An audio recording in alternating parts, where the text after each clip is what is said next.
Venom কি সেই জিনিসটা, কোথায় কোথায় প্যারালাইজড হয় রেসপিরেটরি মাসল এবং হার্টে, এবং একটা ব্রড ব্যান্ডেজ ব্যবহার করা উচিত rather than sucking the wound. এই জিনিসগুলো কিন্তু আমরা, এবং তাকে অবশ্যই ভিকটিমকে হসপিটালে পাঠাতে হবে, এই জিনিসগুলো আমরা কিওয়ার্ডগুলো কিন্তু প্যাসেজ থেকেই তুলে নিয়ে এসে ব্যবহার করেছি সামারিতে। আমি আশা করব যে খুব সহজেই তোমরা এই নিয়মগুলোকে অ্যাপ্লাই করতে পারবে পরীক্ষার খাতায় এবং একটি ভালো মার্কস তোমরা অর্জন করতে পারবে।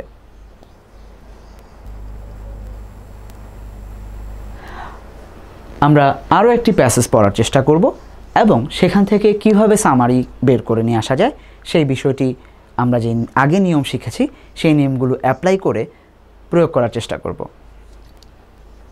টেকিং রিশর্ট, আমরা আরও একটি প্যাসেজ পড়ার চেষ্টা করব এবং পূর্বের যে প্যাসেজে আমরা নিয়মগুলো শিখেছি সেগুলোকে ব্যবহার করে কিভাবে সামারি বের করা যায় বা সামারি লেখা যায় সেই জিনিসটি আমরা লেখার চেষ্টা করব। আমি পড়ছি, বলা আছে, Nishat Majumdar made history as she became the first Bengali taking resort. Nishat Majumdar made history as she became the first Bangladeshi woman to reach the top of Mountain Everest. Taking reshot from top of Mount Everest, scaling all 848 meters, যেটা ফিটে যদি আমরা হিসাব করি 29,028 feet of the world's highest mountain. Flying the flag for plans because I am a girl campaign, the 30-year-old accountant was joined for the climb by Bangladeshi mountaineer M.A. Mohit.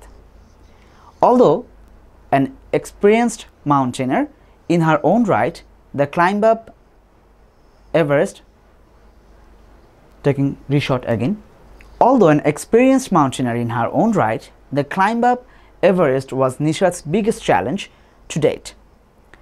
Nishat had to train hard for the expedition, and so dedicating it to Plans Girls campaign seemed like an obvious choice. Quote unquote, taking on this challenge as a woman, I realized just how important it is for girls to be empowered. Plans because I'm a girl campaign is all about having a voice and being strong. So I wanted to do this to show girls around the world that nothing is impossible. Quote unquote finished, said Nishat before the climb. The path to Everest, however, was not simple.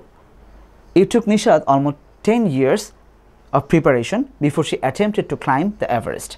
She joined Bangladeshi Mountaineering and Trekking Club BMTC in late 2003 and ever since then went on expedition with other members of the organization.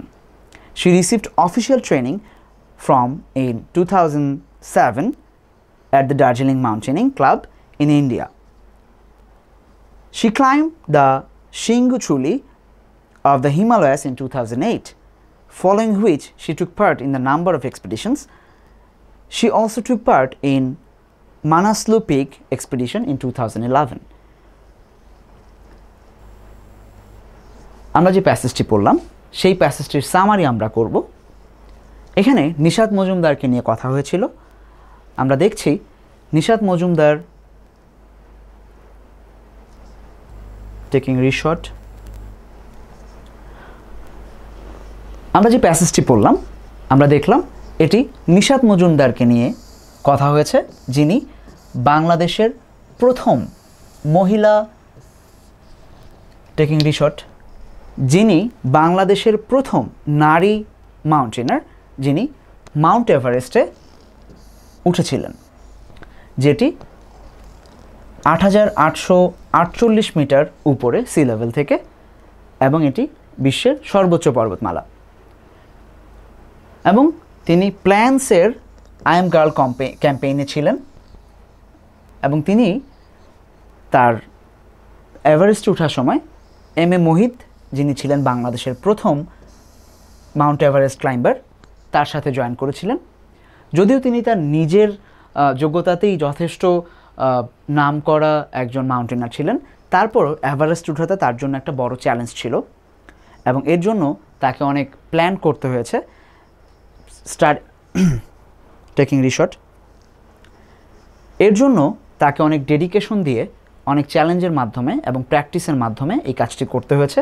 তিনি প্ল্যান্সের girls ক্যাম্পেইনে ছিলেন। Plans হচ্ছে একটা international organisation, এবং তিনি বলেছেন যে women হিসাবে বা নারী হিসেবে এটা তার জন্য একটা বড় চ্যালেঞ্জ ছিল, এবং তিনি চেয়েছিলেন যে সারা বিশ্বের নারীরা দেখুক যে কিভাবে তারা সব কিছু জয় করতে পারে এবং কোনো কিছুই ইম্পসিবল নয়। এই জিনিসটি উনি দেখাতে চেয়েছিলেন, সো দ্যাট নারীরা নিজেদেরকে শক্তিশালী হিসাবে প্রমাণ করতে পারে।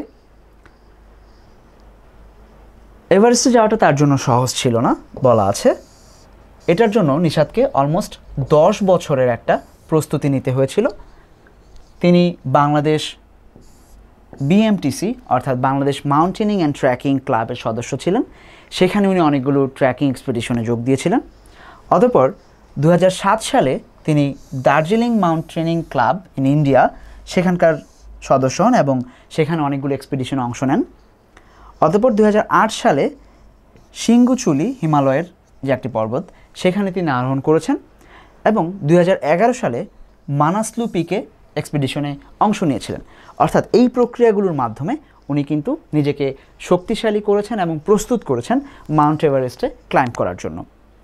তাহলে আমরা এই যে প্যাসেজটি পড়লাম সেখান থেকে আমরা এখন চৌম্বক অংশগুলো নিয়ে যৌক্তিক কথা এবং প্রাসঙ্গিক সেন্টেন্সগুলো ব্যবহার করে আমরা সামারি লিখব। আমরা যাচ্ছি সামারিগুলো, টেকিং রিসর্ট। আমরা সামারি করার জন্য টেকিং রিসর্ট অ্যাগেন। তাহলে আমরা চেষ্টা করব এখন এই সামারিটি লেখার জন্য। আমরা প্রথমেই বলেছি Nishat Majumdar is the first Bangladeshi woman to win Mount Everest. অর্থাৎ প্রথমে যে কথাটি ছিল তিনি প্রথম বাংলাদেশি নারী মাউন্ট এভারেস্ট জয়ের জন্য, এটি সবচেয়ে বড় পরিচয় নিশাত মজুমদারের। অর্থাৎ এই লাইনটিকে আমরা শুরুতে নিয়ে আসব। She was the part of plans because I am a girl campaign. Plans যে ইন্টারন্যাশনাল অর্গানাইজেশন সেটার তিনি অংশ ছিলেন, which empowered girls by making confident enough to state their opinion, যেটা নারীদেরকে তাদের মত প্রকাশের জন্য শক্তিশালী করে তোলে এবং সামর্থ্যবান করে তোলে। She wanted to show girls around the world that nothing is impossible. যে লাইনটি আমরা পড়েছিলাম যে তিনি ক্লাইম্ব করার আগে বলেছিলেন যে কেন আমি ক্লাইম্ব করতে চাই, সেটার কারণ হচ্ছে সারা পৃথিবীব্যাপী নারীদেরকে তিনি দেখাতে চান, তাদের মধ্যে এই বিশ্বাসটা তিনি অর্জন করাতে চান যে নাথিং ইজ ইম্পসিবল, তাদের দ্বারা কোনো কিছু অসম্ভব নয়, যেটা পুরুষরা পারে অবশ্যই সেটা নারীরা পারে। So after long 10 years of constant failure, she finally reached the apex of the glorious mountain. 10 বছর ধরে তিনি অনেক প্রতীক্ষার মাধ্যমে, বিভিন্ন ধরনের নানাবিধ ফেলিয়ারের মাধ্যমেও তিনি নিজেকে প্রস্তুত করেছেন এবং finally reach the apex. Apex মানে হচ্ছে শীর্ষচূড়া। তিনি একদম শীর্ষে মাউন্ট এভারেস্টের, ওয়ার্ল্ডস গ্লোরিয়াস মাউন্টেন আমরা বলছি, সেখানে পৌঁছে। আমরা আমাদের নিজেদের ভাষা ব্যবহার করছি, নিজেদের ভাষায় এটাকে লেখার চেষ্টা করছি, অবশ্যই কিছু ভালো ভোকাবুলারির মাধ্যমে। It was a complex path but her determination was in place. যেটা কমপ্লেক্স একটা পাথ ছিল, এটা কোনো সিম্পল প্যাথ বা মসৃণ একটা প্যাথ ছিল না। এই রাস্তাটা অনেক কমপ্লেক্স ছিল, কিন্তু তার যে ডিটারমিনেশন, তার যে ডেডিকেশন, এটি তিনি সমুন্নত রাখতে পেরেছেন এবং মাউন্ট এভারেস্ট জয় করতে পেরেছেন। তাহলে আমরা দেখলাম যে টেকনিকগুলো আমরা প্রথমে বলেছিলাম সেগুলো ব্যবহার করার মাধ্যমেই আমরা খুব সহজে একটি প্যাসেজ থেকে সামারি বের করে নিয়ে আসলাম। নিজেদের ভাষায় যৌক্তিক কথাগুলো বলে সেন্টেন্সের মধ্যে ভালো ভালো ভোকাবুলারি ব্যবহার করে আমরা কিন্তু প্যাসেজটিকে সামারি করতে পেরেছি। আমি আশা করব খুব সহজেই তোমরা পরীক্ষায় এই টেকনিকগুলো অ্যাপ্লাই করে ভালো একটি প্যাসেজ লিখতে পারবে।